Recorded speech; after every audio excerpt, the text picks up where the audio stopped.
আপনারা কি প্রত্যেকে লক্ষ্মী ভাণ্ডার এবং কৃষক বন্ধু প্রকল্পের টাকা বন্ধ করে দিয়ে যুবসাথী প্রকল্পে ট্রান্সফার হতে চান? তো এই ভিডিওটি শুধু আপনাদের জন্য। এই ভিডিওটি সম্পূর্ণ দেখুন, নাহলে আপনারা অনেক বড় সমস্যার সম্মুখীন হতে চলেছেন। এরই সঙ্গে অনেক কৃষক বন্ধু প্রকল্পের উপভোগিতা এবং লক্ষ্মী ভাণ্ডার প্রকল্পের উপভোগিতারা কিভাবে যুবসাথী প্রকল্পে যেতে পারবে তা কিন্তু আজকের এই ভিডিওতে আপনাদেরকে জানাবো। আর এরই সঙ্গে আপনাদেরকে জানাবো যে যাদের লক্ষ্মী ভাণ্ডার প্রকল্পের টাকা বন্ধ হয়ে গিয়েছে আসা, এবং যাদের কৃষক বন্ধু প্রকল্পের টাকা আসা বন্ধ হয়ে গিয়েছে বা সেই অ্যাকাউন্টগুলো আপনাদের ব্লক হয়ে গিয়েছে, তারা প্রত্যেকে কিভাবে যুবসাথী প্রকল্পের জন্য আবেদন করবে এবং তারা কিভাবে টাকা পাবে, সমস্ত কিছু আজকের এই ভিডিওতে জানাবো। আর আমি যখন আমার যুবসাথী প্রকল্পের ফর্মটি জমা করতে গিয়েছিলাম, তখন কিন্তু আমি সেখানকার কর্মচারীদের তাদের সঙ্গে কথা বলেছিলাম, যারা কৃষক বন্ধু পায় এবং যারা লক্ষ্মী ভাণ্ডার পায় তারা কি এই যুবসাথী প্রকল্পের জন্য আবেদন করতে পারবে, সে প্রশ্নের উত্তরও কিন্তু আপনাদেরকে আমি জানাবো আজকের এই ভিডিওতে। এরই সঙ্গে আপনারা যখন যুবসাথী প্রকল্পের জন্য আবেদন করবেন তখন আপনাদের কি কি স্টেপগুলো মাথায় রাখতে হবে, না হলে আপনারা বড় সমস্যায় পড়বেন, সেটাও কিন্তু আজকের এই ভিডিওতে আলোচনা করব। তাই আপনাদেরকে বলছি,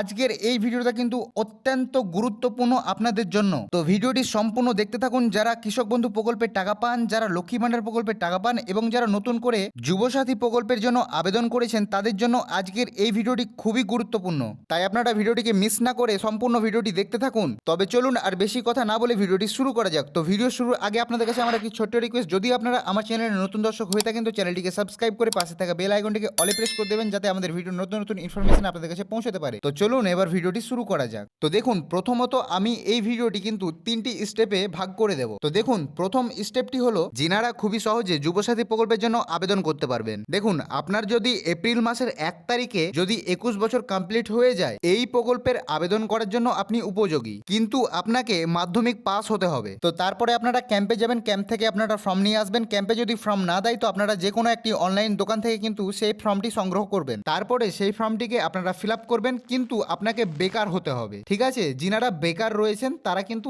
এই ফর্মটির জন্য আবেদন করতে পারেন, ঠিক আছে, বা এই প্রকল্পটির জন্য আবেদন করতে পারেন। এটা হচ্ছে প্রথম স্টেপ, খুবই সোজা। এইভাবেই কিন্তু আপনারা যুবসাথী প্রকল্পের জন্য আবেদন করতে পারবেন। এটা হচ্ছে প্রথম স্টেপ। এবার আমরা দ্বিতীয় স্টেপের দিকে এগিয়ে যাব।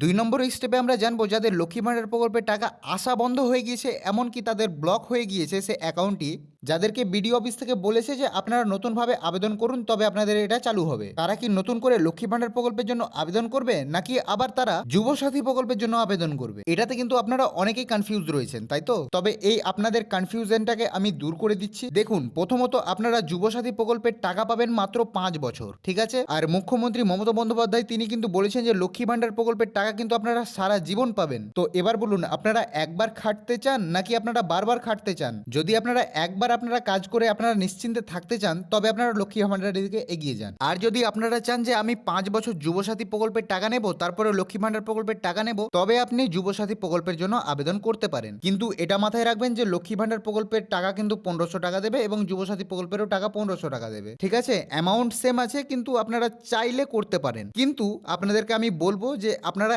একবারই যা করার করে নিন, আপনারা একবারই কষ্ট করুন, লক্ষ্মী ভাণ্ডার করে নিতে পারেন। এরই সঙ্গে যাদের ধরুন যে এবার লক্ষ্মী ভাণ্ডার প্রকল্পের জন্য আবেদন করতে যাচ্ছেন কিন্তু লক্ষ্মী ভাণ্ডার হচ্ছে না, তারা যুবসাথী প্রকল্পের জন্য আবেদন করে দিন, কোনো ব্যাপার নেই। এরই সঙ্গে যাদের ধরুন যে 21 বছর হয়ে গিয়েছে যে সকল মহিলাদের, তাদের মনেরও কিন্তু অনেকটাই সমস্যা রয়েছে, আমি কি লক্ষ্মী ভাণ্ডার প্রকল্পের জন্য আবেদন করব নাকি আমি যুবসাথী প্রকল্পের জন্য আবেদন করব? তো আপনারা যিনারা এখন পর্যন্ত এই ভিডিওটি আমার দেখছেন, তাদের বাড়িতে যদি কোনো বোন থাকে, মেয়ে থাকে, যাদের বয়স 21 থেকে 24-25 এর মধ্যে রয়েছে, তাদেরকে আমি বলবো প্রথমে তোমরা যুবসাথী প্রকল্পের জন্য আবেদন করে দাও, লক্ষ্মী ভাণ্ডার করার দরকার নেই। যুবসাথী প্রকল্পের জন্য আবেদন করে দাও, তারপর 5 বছর যুবসাথী প্রকল্পের টাকা নিয়ে নাও। যখন টাকা 5 বছর নেওয়া হয়ে যাবে, তারপরে লক্ষ্মী ভাণ্ডার প্রকল্পের জন্য আবেদন করে দেবে, ঠিক আছে? এতদূর পর্যন্ত আশা করি বুঝতে পেরেছো। এবার আমরা পরের স্টেপগুলোতে জানবো, তবে কি লক্ষ্মী ভাণ্ডার প্রকল্পের টাকা বন্ধ করে দিয়ে কি আমি যুবসাথী প্রকল্পের জন্য আবেদন করব? এমনকি যাদের স্টেপগুলো কমপ্লিট হয়ে যাওয়ার পরেও যারা টাকা পাচ্ছে না, তারা কি লক্ষ্মী ভাণ্ডার প্রকল্প ছেড়ে কি যুবসাথী প্রকল্পের জন্য আবেদন করবে? না, এই কাজটি করবেন না, কারণ এই কাজটি করার পর কিন্তু আপনাদের সমস্যা হবে, আপনারা তখন দুটো প্রকল্পেরই টাকা পাবেন না, এমনটাই জানা যাচ্ছে। এবার আমরা আলোচনা করব যারা কৃষক বন্ধু প্রকল্পের টাকা পায় না, তাদের কি যুবসাথী প্রকল্পের জন্য আবেদন করবে? আর এই প্রশ্নের উত্তর দেওয়ার আগে আপনাদেরকে বলি, আপনারা ভিডিওটি শেষ পর্যন্ত দেখুন, তারপরে আপনাদেরকে বলবো আমি যখন আমার যুবসাথী প্রকল্পের জন্য আবেদন করতে গিয়েছিলাম, তখন আমি লক্ষ্মী ভাণ্ডার এবং কৃষক বন্ধু প্রকল্পের জন্য যখন প্রশ্ন করেছিলাম, তারা কি উত্তর দিয়েছিল সেটা আপনাকে আমি ভিডিও শেষে বলছি, এবং আপনাদেরকে বলে দেবো যে আপনাদেরকে যুবসাথী প্রকল্প করার জন্য কৃষক বন্ধু ছাড়া দরকার কি দরকার না, লক্ষ্মী ভাণ্ডার ছাড়া দরকার কি দরকার না। তো দেখুন, যিনাদের কৃষক বন্ধু প্রকল্পের আইডিটি বন্ধ হয়ে গিয়েছে, ব্লক হয়ে গিয়েছে এবং আপনাদেরকে বলছে পুনরায় আবার নতুনভাবে কৃষক বন্ধু প্রকল্পের জন্য আবেদন করো, তারা আর আবেদন করবে না। ঠিক আছে, তারা এবার যুবসাথী প্রকল্পের জন্য আবেদন করবে। কেন করবে? কারণ দেখুন, যখন আপনারা কৃষক বন্ধু প্রকল্পের জন্য আবেদন করেছেন তখন কিন্তু আপনারা বছরে দুটি সিজনে কিন্তু আপনারা টাকা পেতেন, এক হচ্ছে খারিফ সিজন এবং এক হচ্ছে রবি সিজনে। তো অনেকে 4,000 টাকা করে পায় বছরে, আবার অনেকে 10,000 টাকা করে পায়। কিন্তু যারা 10,000 টাকা পায় এবং যারা 4,000 টাকা পায় তাদেরকে বলবো যে আপনারা যিনাদের অ্যাকাউন্ট ব্লক হয়ে গিয়েছে কৃষক বন্ধু প্রকল্পের এবং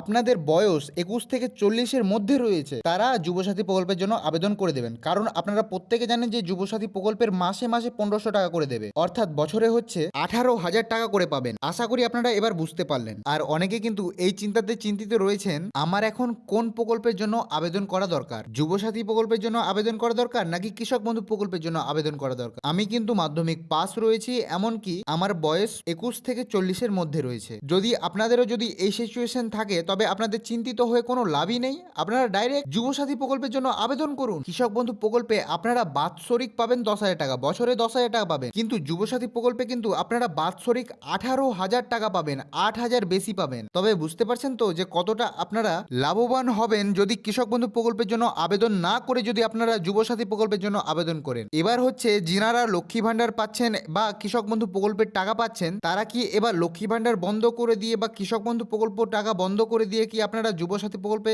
আসাটা কি উচিত হবে? আপনাদের বলবো না, কারণ আপনাদের ডিটেলস সমস্ত কিছু কিন্তু সরকারের কাছে অলরেডি রয়েছে। আপনারা যদি এটি বন্ধ করে দেওয়ার পর যদি যুবসাথী প্রকল্পের জন্য আবেদন করেন তবে হয়তো যুবসাথী প্রকল্প রিজেক্ট হয়ে যেতে পারে। তখন আপনারা লক্ষ্মী ভান্ডার প্রকল্পের টাকাও পাবেন না, কৃষক বন্ধু প্রকল্পের টাকাও পাবেন না, এমনকি যুবসাথী প্রকল্পের টাকাও পাবেন না, অর্থাৎ আপনারা সব দিক থেকে শেষ হয়ে যাবেন। তো আপনাদেরকে আমি এটাই বলবো, যেই প্রকল্পের আপনারা টাকা পাচ্ছেন কম হলেও সেই প্রকল্পের টাকা নিয়েই আপনারা সন্তুষ্ট থাকুন। যদি আমরা বেশি লোভ করে ফেলি তো আমরা সব দিক থেকেই শেষ হয়ে যাব। সেই কারণে আপনাদেরকে বলবো, যেই প্রকল্পের টাকা পাচ্ছেন সেই প্রকল্পের টাকা নিয়েই এই প্রকল্পের টাকা নিয়ে সন্তুষ্ট থাকুন। আশা করি আপনারা বুঝতে পারলেন যে আমি আপনাদেরকে কি বোঝাতে চাইছি। আচ্ছা, এই স্টেপটিও কমপ্লিট হলো। এবার আপনাদেরকে আমি বলি যে আমি যখন ক্যাম্পে গিয়ে বলেছিলাম যে যিনারা লক্ষ্মী ভান্ডার পাচ্ছে এমনকি কৃষক বন্ধু প্রকল্পের টাকা পাচ্ছে তারা কি এই যুবসাথী প্রকল্পের জন্য আবেদন করতে পারবে, যখনই এই কথাটি আমি বলি তিনারা কিন্তু অনেকটাই রাগান্বিত হয়ে যান। বলছে যে এত লোকের ভিড়ের মধ্যে তুমি কি মজা করতে এসেছো আমার কাছে? কেন, বলা তো আছে যদি কেউ যদি লক্ষ্মী ভান্ডার প্রকল্পের টাকা পায় তারা কিন্তু পাবে না। কিন্তু আমি পাল্টে তাদেরকে বললাম যে কৃষক বন্ধু প্রকল্পের তবে তো পাবে,